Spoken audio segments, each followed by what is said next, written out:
Hello and welcome back to the Figure Forum.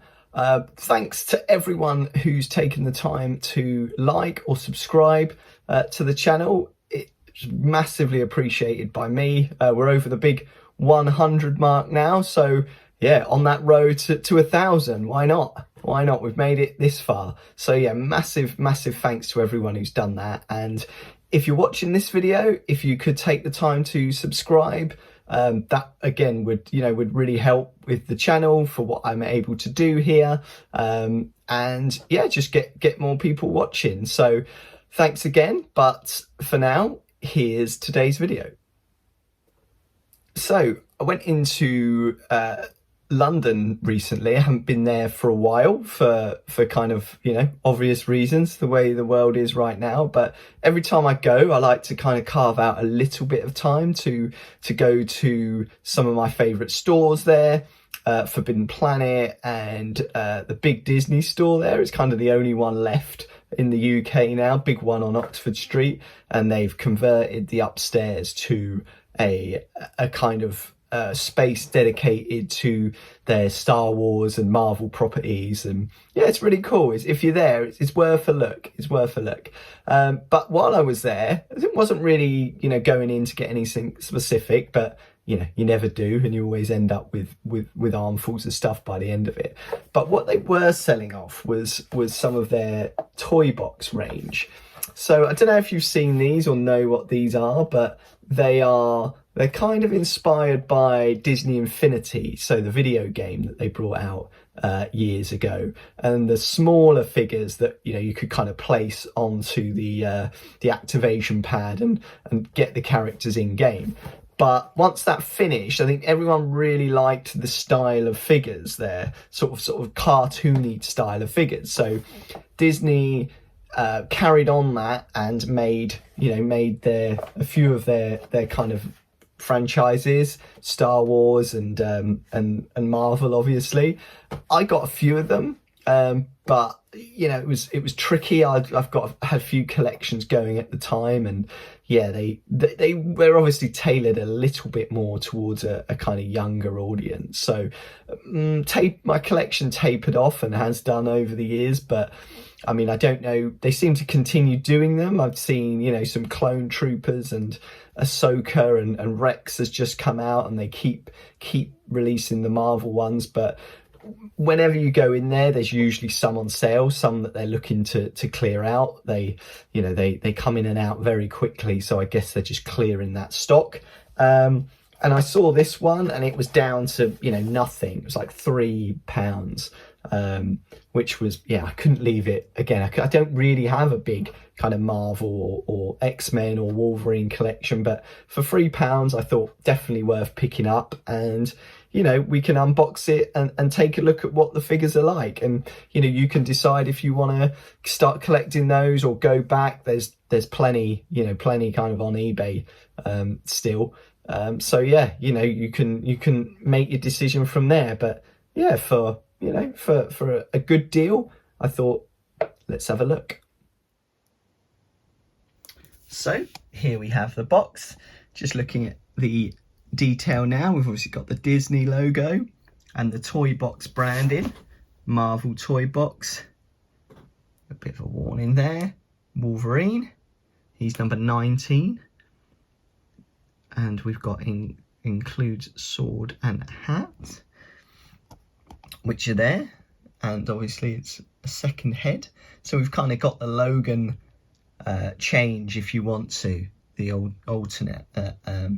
I think ultimately I'll probably keep him as is, the kind of old school X-Men look on there. But let's see what it looks like on the side. Over on the side, we've got a nice glamour shot there. That would look quite nice actually if you're collecting them in box, to line them up, bit like the Black Series stuff. You got those if you want to. They're quite thin if you're thinking of having an on-box collection there. There we go. Flip it over. We've got some of the others, Spider-Man and Captain Marvel, obviously in an alternate look. Collect them all. Maybe we will, Disney, maybe we will. You've got your various, you know, kind of warnings and logos and things as well. Number 19, and then another side shot in the window there. Get a bit more of a shot of that hatchet style sword there. So yeah, nice packaging. It's nice and small. These are, you know, these are kind of smaller figures, so you know they're nice if you haven't got too much room. But yeah, let's see what they look like inside. So just to see there, as I was opening it, I mean, you don't really get a big shot of the inside, but you've obviously got the X-Men logo there, which I thought was, you know, pretty cool. Little element you probably don't really see in package, so yeah, nice to have that on the back. Okay, box discarded. A couple of our friends, the twist ties there, taking a while to get him out, but for quite a small figure, there was a lot of twist ties. Yeah, and we've got the figure here, and as we mentioned, some of the extra pieces. We'll try those in a minute. As for the figure, yeah, pretty good really. It's actually got a lot of articulation for, you know, for a figure like this, which I was very surprised about.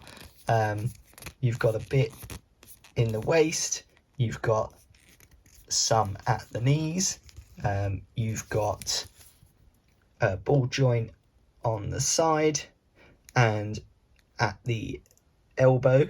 They're quite clicky at the elbow, I'd say. No bad thing, you know, it means it sort of holds in place really well, but you've got yeah, you've got a bit of a swivel in there as well.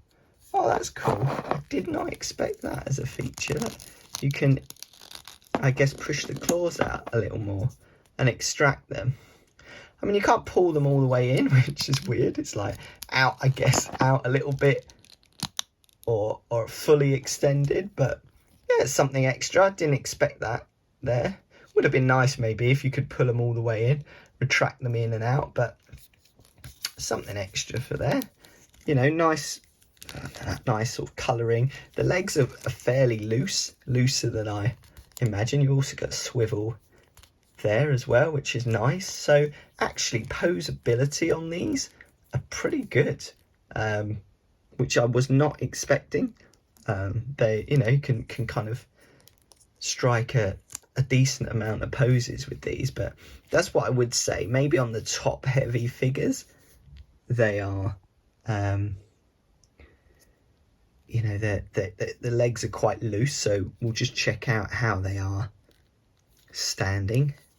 But I imagine, yeah, you got the same on this side with the claws down to his boots there. So yeah, that nice kind of, I'm guessing, oh no, you've got a hole in the back there, which I was assuming would be for his sword. So you could put it on the back, but I'm not seeing anywhere where a peg that you can fit that. That sword seems to go round his waist. So yeah, not entirely sure what that hole's for. You'd think something would go in there, wouldn't you? Maybe you can tell me in the comments, or I can take a look, see what that's for. I can't see anything here that suggests that anything goes in there, but we'll do a bit of investigation. Why not? So that's him there. We'll give him a stand and a pose in a sec, and then we'll look at the other accessories. So it actually stands pretty well, really, considering. I thought it might be a bit more of a struggle to pose in, but you know, not so. You can, you know, get a few kind of poses out of him. Like I say, because these ones that are sort of top heavy, I think you're gonna make sure you've got a wide stance on there. But you know, in terms of what you can do with the upper section, the upper body, then yeah, it's pretty good. Tried out some different poses for him, but yeah, obviously this is the kind of standard one. But we'll take a look at the kind of Logan transformation and see what we think. And so here we have him, Dr. Alan Grant as Wolverine. No, it's obviously you know, Logan's, and his hat. Yeah, looks quite good in my opinion. You can take the hat off. I'm sure I'd have the hat if I were going to pose him this way. But yeah, you know, it does certainly, you know, you can have a bit of an alternative if you want to. Sword I put over the back. Again, this is where I thought, you know, there may be some kind of connection for the sword, just so it holds it on the back there. But there doesn't seem to be anything. Again, I'm not sure what that, you know, peg is for. I'll take it out. We've got the sword there. He can obviously hold that if he wants to, but if you've got dirty, great big claws on there, why do you need a big sword? But who knows? Only Wolverine can tell us. But yeah. So, you know, yeah, like I said, I think given his, you know, the costume he's in, I think I'll definitely put the old school head on and have him like that. But these are really easy to pop in and off, by the way. These heads just pop straight off. Yeah, he says. So they just roll off, and then you've got the ball there that you can just pop the next one onto. But yeah, again, nice alternative. Didn't have to include that. I guess, you know, at full price, they probably felt that they had to. Let's look at the two heads here. Decapitated Wolverine. You've got that. That sword. As the accessories, but yeah, all in all, I mean, certainly for the, you know, for the bargain price, I think it's worth it.